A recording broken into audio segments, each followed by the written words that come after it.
तो नमस्ते भाई लोग। तो आप लोगों को बहुत ही बेहतरीन लेवल का सॉन्ग का अपडेट लेकर आ चुके हैं। तो आप लोग चैनल को सब्सक्राइब करके रखिएगा, क्योंकि भोजपुरी का हर एक न्यू सॉन्ग का अपडेट आप लोगों के बीच लेकर आते रहते हैं।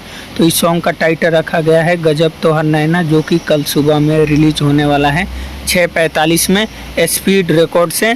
तो आप लोगों को सिंपली कुछ नहीं करना है, ये टाइटल सर्च मारना है गजब तोहर नैना, और ये सॉन्ग आप लोगों को मिल जाएगा और आप लोग बहुत ही आसानी से इस सॉन्ग को सुन सकते हैं। तो आप लोग चैनल को ज़रूर सब्सक्राइब करके रखिएगा, क्योंकि भोजपुरी का हर एक खबर आप लोगों के बीच सबसे पहले लाने का कोशिश करते हैं। तो आप लोग ज़रूर सब्सक्राइब करके रखिएगा।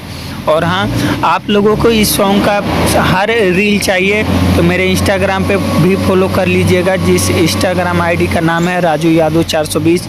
वहाँ पर भी फॉलो कर लीजिएगा। आप लोगों को सारे रील मिल जाएंगे वहाँ पे। जितने भी न्यू सॉन्ग आते हैं वहाँ पे रील सबसे पहले अपलोड हो जाता है तुरंत रिलीज होते ही।